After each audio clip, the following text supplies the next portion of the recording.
le comte de Monte-Cristo par Alexandre Dumas. Chapitre 85. Le voyage. Monte Cristo poussa un cri de joie en voyant les deux jeunes gens ensemble. Ah, ah, dit-il, eh bien, j'espère que tout est fini, éclairci, arrangé. Oui, dit Beauchamp, des bruits absurdes qui sont tombés d'eux-mêmes et qui maintenant, s'ils se renouvelaient, m'auraient pour premier antagoniste. Ainsi donc, ne parlons plus de cela. Albert vous dira, reprit le comte, que c'est le conseil que je lui avais donné. Tenez, ajouta-t-il, vous me voyez au reste achevant la plus exécrable matinée que j'aie jamais passée, je crois. Que faites-vous dit Albert. Vous mettez de l'ordre dans vos papiers, ce me semble. Dans mes papiers, Dieu merci, non. Il y a toujours dans mes papiers un ordre merveilleux, attendu que je n'ai pas de papiers, mais dans les papiers de M. Cavalcanti. De M. Cavalcanti demanda Beauchamp. Eh oui, ne savez-vous pas que c'est un jeune homme que lance le comte dit Morcerf. Non pas, entendons-nous bien, répondit Monte Cristo. Je ne lance personne, et M. Cavalcanti moins que tout autre. Et qui va épouser mademoiselle Danglars en mon lieu et place. Ce qui, continua Albert en essayant de sourire, comme vous pouvez bien vous en douter, mon cher Beauchamp, m'affecte cruellement. Comment, Cavalcanti épouse mademoiselle Danglars demanda Beauchamp. Ah çà, mais vous venez donc du bout du monde, dit Monte Cristo. Vous, un journaliste, le mari de la renommée, tout Paris ne parle que de cela. Et c'est vous, comte, qui avez fait ce mariage demanda Beauchamp. Moi? Oh, silence, monsieur le nouvelliste, n'allez pas dire de pareilles choses. Moi, mon Dieu, faire un mariage? Non, vous ne me connaissez pas. Je m'y suis au contraire opposé de tout mon pouvoir. J'ai refusé de faire la demande. Ah, je comprends, dit Beauchamp. À cause de notre ami Albert? À cause de moi, dit le jeune homme. Oh non, par ma foi, le comte me rendra la justice d'attester que je l'ai toujours prié au contraire de rompre ce projet, qui heureusement est rompu. Le comte prétend que ce n'est pas lui que je dois remercier. Soit, j'élèverai, comme les anciens, un autel Deo ignoto.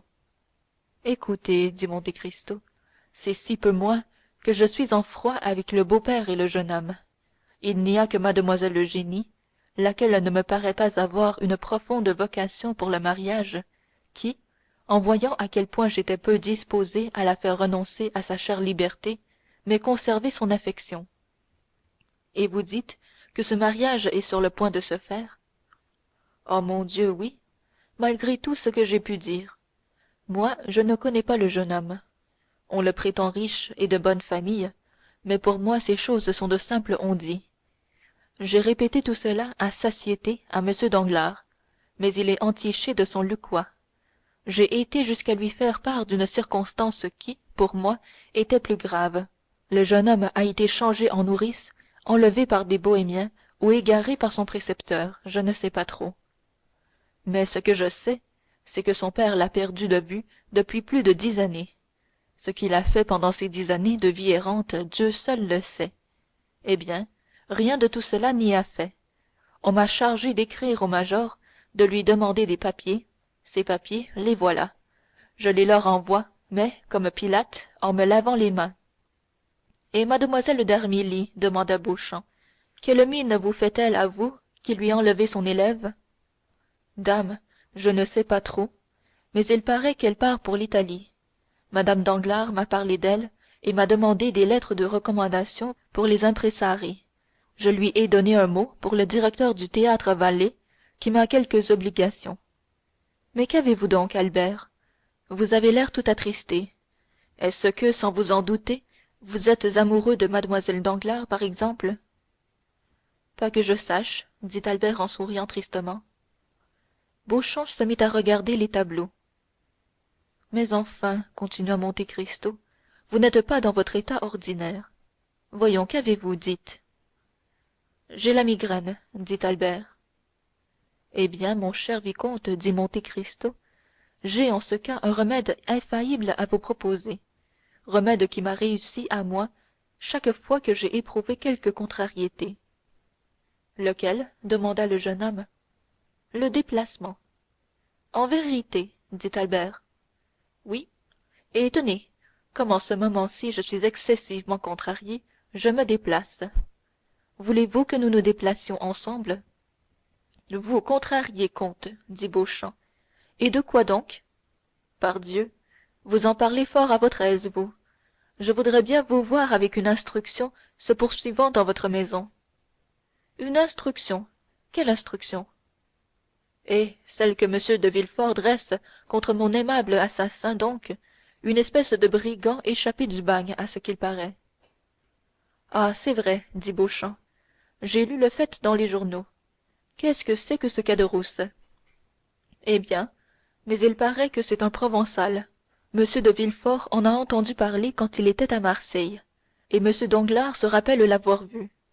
Il en résulte que M. le procureur du roi prend l'affaire fort à cœur, qu'elle a, à ce qu'il paraît, intéressé au plus haut degré le préfet de police, et que, grâce à cet intérêt dont je suis on ne peut plus reconnaissant, on m'envoie ici depuis 15 jours tous les bandits qu'on peut se procurer dans Paris et dans la banlieue, sous prétexte que ce sont les assassins de M. Caderousse. D'où il résulte que, dans 3 mois, si cela continue, il n'y aura pas un voleur ni un assassin dans ce beau royaume de France qui ne connaisse le plan de ma maison sur le bout de son doigt. Aussi, je prends le parti de la leur abandonner tout entière, et de m'en aller aussi loin que la terre pourra me porter. Venez avec moi, vicomte, je vous emmène. Volontiers. Alors c'est convenu? Oui, mais où cela? Je vous l'ai dit, où l'air est pur, où le bruit endort, où, si orgueilleux que l'on soit, on se sent humble et l'on se trouve petit. J'aime cet abaissement, moi, que l'on dit maître de l'univers comme Auguste. Où allez-vous, enfin? À la mer, vicomte, à la mer. Je suis un marin, voyez-vous. Tout enfant, j'ai été bercé dans les bras du vieil océan et sur le sein de la belle Amphitrite. J'ai joué avec le manteau vert de l'un et la robe azurée de l'autre. J'aime la mer comme on aime une maîtresse, et quand il y a longtemps que je ne l'ai vue, je m'ennuie d'elle. Allons, comte, allons. À la mer? Oui. Vous acceptez? J'accepte. Eh bien, vicomte, il y aura ce soir dans ma cour un briska de voyage, dans lequel on peut s'étendre comme dans son lit. Ce briska sera attelé de 4 chevaux de poste. Monsieur Beauchamp, on y tient 4 très facilement. Voulez-vous venir avec nous? Je vous emmène. Merci, je viens de la mer. Comment? Vous venez de la mer? Oui, ou à peu près. Je viens de faire un petit voyage aux îles Borromée. Qu'importe, venez toujours, dit Albert. Non, cher Morcerf, vous devez comprendre que du moment où je refuse, c'est que la chose est impossible. D'ailleurs, il est important, ajouta-t-il en baissant la voix, que je reste à Paris, ne fût-ce que pour surveiller la boîte du journal. Ah, vous êtes un bon et excellent ami, dit Albert. Oui, vous avez raison, veillez, surveillez Beauchamp, et tâchez de découvrir l'ennemi à qui cette révélation a dû le jour. Albert et Beauchamp se séparèrent. Leur dernière poignée de main renfermait tous les sens que leurs lèvres ne pouvaient exprimer devant un étranger. Excellent garçon que Beauchamp, dit Monte Cristo après le départ du journaliste, n'est-ce pas, Albert? Oh oui, un homme de cœur, je vous en réponds. Aussi je l'aime de toute mon âme. Mais maintenant que nous voilà seuls, quoique la chose me soit à peu près égale, où allons-nous? En Normandie, si vous voulez bien. À merveille. Nous sommes tout à fait à la campagne, n'est-ce pas? Point de société, point de voisins. Nous sommes tête à tête avec des chevaux pour courir, des chiens pour chasser, et une barque pour pêcher. Voilà tout. C'est ce qu'il me faut. Je préviens ma mère et je suis à vos ordres. Mais, dit Monte Cristo, vous permettra-t-on? Quoi? De venir en Normandie? À moi? Est-ce que je ne suis pas libre? D'aller où vous voulez seul, je le sais bien, puisque je vous ai rencontré échappé par l'Italie. Eh bien? Mais de venir avec l'homme qu'on appelle le comte de Monte Cristo? Vous avez peu de mémoire, comte. Comment cela? Ne vous ai-je pas dit toute la sympathie que ma mère avait pour vous? Souvent femme varie, a dit François Ier. La femme, c'est l'onde, a dit Shakespeare. L'un était un grand roi, et l'autre un grand poète, et chacun d'eux devait connaître la femme. Oui, la femme, mais ma mère n'est point la femme, c'est une femme. Permettez-vous à un pauvre étranger de ne point comprendre parfaitement toutes les subtilités de votre langue? Je veux dire que ma mère est avare de ses sentiments, mais qu'une fois qu'elle les a accordés, c'est pour toujours. Ah, vraiment, dit en soupirant Monte Cristo. Et vous croyez qu'elle me fait l'honneur de m'accorder un sentiment autre que la plus parfaite indifférence? Écoutez, je vous l'ai déjà dit et je vous le répète, reprit Morcerf, il faut que vous soyez réellement un homme bien étrange et bien supérieur. Oh! Oui, car ma mère s'est laissé prendre, je ne dirai pas à la curiosité, mais à l'intérêt que vous inspirez. Quand nous sommes seuls, nous ne causons que de vous. Et elle vous a dit de vous méfier de ce Manfred? Au contraire, elle me dit, Morcerf, je crois le comte noble nature, tâche de te faire aimer de lui. Monte Cristo détourna les yeux et poussa un soupir. Ah, vraiment, dit-il. De sorte, vous comprenez, continua Albert, qu'au lieu de s'opposer à mon voyage, elle l'approuvera de tout son cœur, puisqu'il rentre dans les recommandations qu'elle me fait chaque jour. Allez donc, dit Monte Cristo. À ce soir. Soyez ici à 5 heures. Nous arriverons là-bas à minuit ou 1 heure. Comment? Au Tréport? Au Tréport, ou dans les environs. Il ne vous faut que 8 heures pour faire 48 lieues? C'est encore beaucoup, dit Monte Cristo. Décidément, vous êtes l'homme des prodiges, et vous arriverez non seulement à dépasser les chemins de fer, ce qui n'est pas bien difficile en France surtout, mais encore à aller plus vite que le télégraphe. En attendant, vicomte, comme il nous faut toujours 7 ou 8 heures pour arriver là-bas, soyez exact. Soyez tranquille, je n'ai rien autre chose à faire d'ici là que de m'apprêter. À 5 heures alors? À 5 heures. Albert sortit. Monte Cristo, après lui avoir en sortant fait un signe de la tête, demeura un instant pensif et comme absorbé dans une profonde méditation. Enfin, passant la main sur son front, comme pour écarter sa rêverie, il alla au timbre et frappa 2 coups. Au bout des 2 coups, frappés par Monte Cristo sur le timbre, Bertuccio entra. Maître Bertuccio, dit-il, ce n'est pas demain, ce n'est pas après-demain, comme je l'avais pensé d'abord, c'est ce soir que je pars pour la Normandie. D'ici à 5 heures, c'est plus de temps qu'il ne vous en faut. Vous ferez prévenir les palefreniers du premier relais. Monsieur de Morcerf m'accompagne. Allez. Bertuccio obéit, et un piqueur courut à Pontoise annoncer que la chaise de poste passerait à 6 heures précises. Le palefrenier de Pontoise envoya au relais suivant un exprès, qui envoya un autre, et 6 heures après, tous les relais disposés sur la route étaient prévenus. Avant de partir, le comte monta chez Haydée, lui annonça son départ, lui dit le lieu où il allait, et mit toute sa maison à ses ordres. Albert fut exact. Le voyage, sombre à son commencement, s'éclaircit bientôt par l'effet physique de la rapidité. Morcerf n'avait pas idée d'une pareille vitesse. En effet, dit Monte Cristo, avec votre poste faisant ses 2 lieues à l'heure, avec cette loi stupide qui défend à un voyageur de dépasser l'autre sans lui demander la permission, et qui fait qu'un voyageur malade ou quinteux a le droit d'enchaîner à sa suite les voyageurs allègres et bien portants, il n'y a pas de locomotion possible. Moi, j'évite cet inconvénient en voyageant avec mon propre postillon et mes propres chevaux, n'est-ce pas, Ali? Et le comte, passant la tête par la portière, poussait un petit cri d'excitation qui donnait des ailes aux chevaux. Il ne courait plus, il volait. La voiture roulait comme un tonnerre sur ce pavé royal, et chacun se détournait pour voir passer ce météore flamboyant. Ali, répétant ce cri, souriait, montrait ses dents blanches, serrant dans ses mains robustes les rênes écumantes, aiguillonnant les chevaux dont les belles crinières s'éparpillaient au vent. Ali, l'enfant du désert, se retrouvait dans son élément, et avec son visage noir, ses yeux ardents, son burnous de neige, il semblait, au milieu de la poussière qu'il soulevait, le génie de Simoun et le dieu de l'ouragan. Voilà, dit Morcerf, une volupté que je ne connaissais pas. C'est la volupté de la vitesse.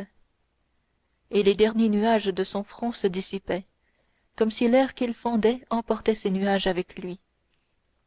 Mais où diable trouvez-vous de pareils chevaux demanda Albert. Vous les faites donc exprès?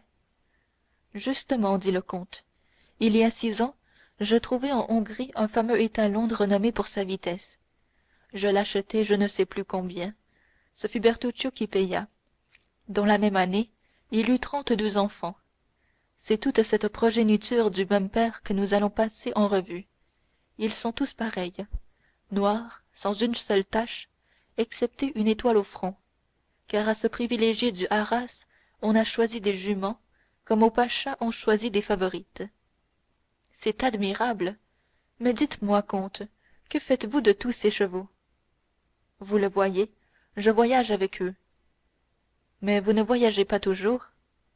Quand je n'en aurai plus besoin, Bertuccio les vendra, et il prétend qu'il gagnera 30 ou 40 000 francs sur eux. Mais il n'y aura pas de roi d'Europe assez riche pour vous les acheter. Alors il les vendra à quelque simple vizir d'Orient, qui videra son trésor pour les payer, et qui remplira son trésor en administrant des coups de bâton sous la plante des pieds de ses sujets. Comte, voulez-vous que je vous communique une pensée qui m'est venue? Faites. C'est qu'après vous, M. Bertuccio doit être le plus riche particulier de l'Europe. Eh bien, vous vous trompez, vicomte. Je suis sûr que si vous retourniez les poches de Bertuccio, vous n'y trouveriez pas 10 sous vaillants. Pourquoi cela demanda le jeune homme. C'est donc un phénomène que M. Bertuccio? Ah, mon cher comte, ne me poussez pas trop loin dans le merveilleux, ou je ne vous croirai plus, je vous préviens. Jamais de merveilleux avec moi, Albert. Des chiffres et de la raison, voilà tout. Or, écoutez ce dilemme. Un intendant vole. Mais pourquoi vole-t-il? Dame, parce que c'est dans sa nature, ce me semble, dit Albert. Il vole pour voler. Eh bien non, vous vous trompez. Il vole parce qu'il a une femme, des enfants, des désirs ambitieux pour lui et pour sa famille. Il vole surtout parce qu'il n'est pas sûr de ne jamais quitter son maître et qu'il veut se faire un avenir. Eh bien, M. Bertuccio est seul au monde. Il puise dans ma bourse sans me rendre compte. Il est sûr de ne jamais me quitter. Pourquoi cela? Parce que je n'en trouverai pas un meilleur. Vous tournez dans un cercle vicieux, celui des probabilités. Oh non pas, je suis dans les certitudes. Le bon serviteur pour moi, c'est celui sur lequel j'ai droit de vie ou de mort. Et vous avez droit de vie ou de mort sur Bertuccio? Demanda Albert. Oui, répondit froidement le comte.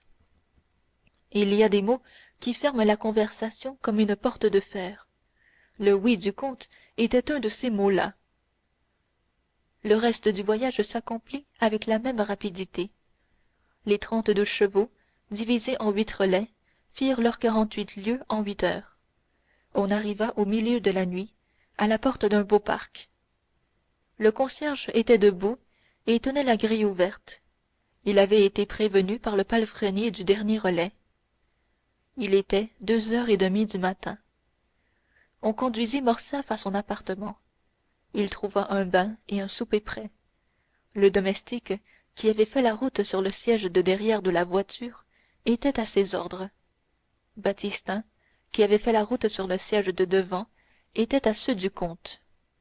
Albert prit son bain, soupa et se coucha. Toute la nuit, il fut bercé par le bruit mélancolique de la houle. En se levant, il alla droit à la fenêtre, l'ouvrit et se trouva sur une petite terrasse où l'on avait devant soi la mer, c'est-à-dire l'immensité, et derrière soi un joli parc donnant sur une petite forêt. Dans l'anse d'une certaine grandeur se balançait une petite corvette à la carène étroite, à la mâture élancée, et portant à la corne un pavillon aux armes de Monte Cristo, armes représentant une montagne d'or posant sur une mer d'azur, avec une croix de gueule au chef, ce qui pouvait être aussi bien une allusion à son nom rappelant le calvaire, que la passion de notre Seigneur a fait une montagne plus précieuse que l'or. Et la croix infâme que son sang divin a faite sainte, qu'à quelque souvenir personnel de souffrance et de régénération enseveli dans la nuit du passé mystérieux de cet homme. Autour de la goélette étaient plusieurs petits chasse-marées appartenant aux pêcheurs des villages voisins, et qui semblaient d'humbles sujets attendant les ordres de leur reine. Là, comme dans tous les endroits où s'arrêtait Monte Cristo, ne fût-ce que pour y passer 2 jours, la vie y était organisée au thermomètre du plus haut confortable. Aussi la vie, à l'instant même, y devenait-elle facile. Albert trouva dans son antichambre 2 fusils et tous les ustensiles nécessaires à un chasseur. Une pièce plus haute, et placée au rez-de-chaussée, était consacrée à toutes les ingénieuses machines que les Anglais, grands pêcheurs, parce qu'ils sont patients et oisifs, n'ont pas encore pu faire adopter aux routiniers pêcheurs de France. Toute la journée se passa à ces exercices divers, auxquels d'ailleurs Monte Cristo excellait. On tua une douzaine de faisans dans le parc, on pêcha autant de truites dans les ruisseaux, on dîna dans un kiosque donnant sur la mer, et l'on servit le thé dans la bibliothèque.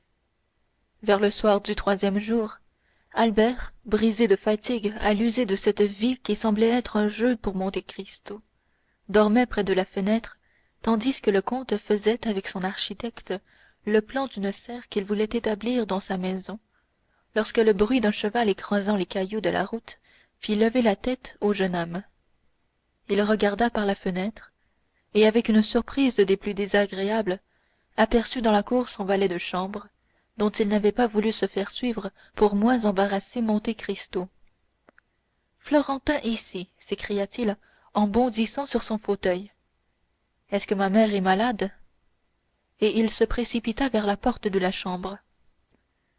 Monte Cristo le suivit des yeux et le vit aborder le valet qui, tout essoufflé encore, tira de sa poche un petit paquet cacheté. Le petit paquet contenait un journal et une lettre. De qui est cette lettre? Demanda vivement Albert. De M. Beauchamp, répondit Florentin. C'est Beauchamp qui vous envoie alors? Oui, monsieur. Il m'a fait venir chez lui, m'a donné l'argent nécessaire à mon voyage, m'a fait venir un cheval de poste, et m'a fait promettre de ne point m'arrêter que je n'ai rejoint monsieur. J'ai fait la route en 15 heures. Albert ouvrit la lettre en frissonnant. Aux premières lignes, il poussa un cri et saisit le journal avec un tremblement visible. Tout à ses yeux s'obscurcirent, ses jambes semblèrent se dérober sous lui, et prêt à tomber, il s'appuya sur Florentin, qui étendait les bras pour le soutenir. Pauvre jeune homme, murmura Monte Cristo si bas que lui-même n'eût pu entendre le bruit des paroles de compassion qu'il prononçait. Il est donc dit que la faute des pères retombera sur les enfants jusqu'à la 3e et la 4e génération. Pendant ce temps, Albert avait repris sa force, et, continuant de lire, il secoua ses cheveux sur sa tête mouillée de sueur, et froissant lettre et journal. Florentin, dit-il, votre cheval est-il en état de reprendre le chemin de Paris? C'est un mauvais bidet de poste éclopé. Oh mon Dieu! Et comment était la maison quand vous l'avez quittée? Assez calme, mais en revenant de chez Beauchamp, j'ai trouvé madame dans les larmes. Elle m'avait fait demander pour savoir quand vous reviendriez. Alors je lui ai dit que j'allais vous chercher de la part de M. Beauchamp. Son premier mouvement a été d'étendre le bras comme pour m'arrêter. Mais après un instant de réflexion, oui, allez, Florentin, a-t-elle dit, et qu'il revienne. Oui, ma mère, oui, dit Albert, je reviens, sois tranquille. Et malheur à l'infâme. Mais avant tout, il faut que je parte. Il reprit le chemin de la chambre où il avait laissé Monte Cristo. Ce n'était plus le même homme, et 5 minutes avaient suffi pour opérer chez Albert une triste métamorphose.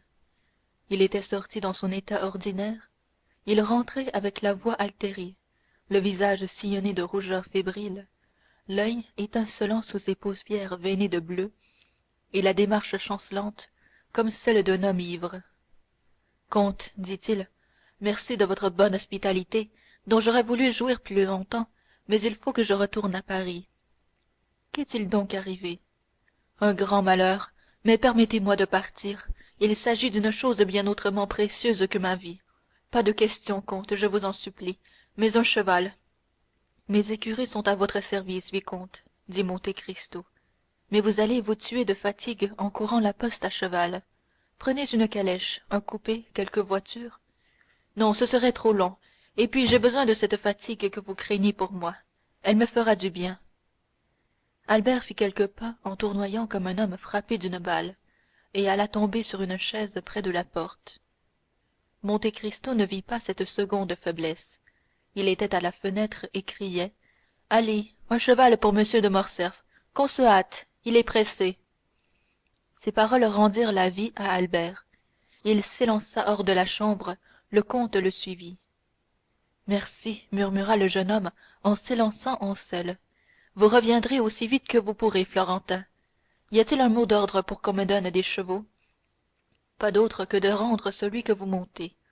On vous en sellera à l'instant un autre. Albert allait s'élancer. Il s'arrêta. Vous trouverez peut-être mon départ étrange, insensé, dit le jeune homme. Vous ne comprenez pas comment quelques lignes écrites sur un journal peuvent mettre un homme au désespoir. Eh bien, ajouta-t-il en lui jetant le journal, lisez ceci, mais quand je serai parti seulement, afin que vous ne voyiez pas ma rougeur. Et tandis que le comte ramassait le journal, il enfonça les éperons qu'on venait d'attacher à ses bottes dans le ventre du cheval, qui, étonné qu'il existât un cavalier qui crût avoir besoin vis-à-vis de lui d'un pareil stimulant, partit comme un trait d'arbalète. Le comte suivit des yeux, avec un sentiment de compassion infinie, le jeune homme. Et ce ne fut que lorsqu'il eut complètement disparu que, reportant ses regards sur le journal, il lut ce qu'il suit.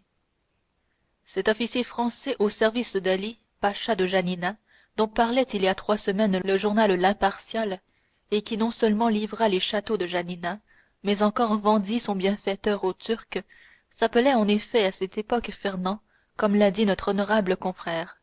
Mais depuis, il a ajouté à son nom de baptême un titre de noblesse et un nom de terre. Il s'appelle aujourd'hui Monsieur le comte de Morcerf et fait partie de la Chambre des pairs. Ainsi donc, ce secret terrible que Beauchamp avait enseveli avec tant de générosité reparaissait comme un fantôme armé, et un autre journal, cruellement renseigné, avait publié le surlendemain du départ d'Albert pour la Normandie les quelques lignes qui avaient failli rendre fou le malheureux jeune homme. Chapitre 85.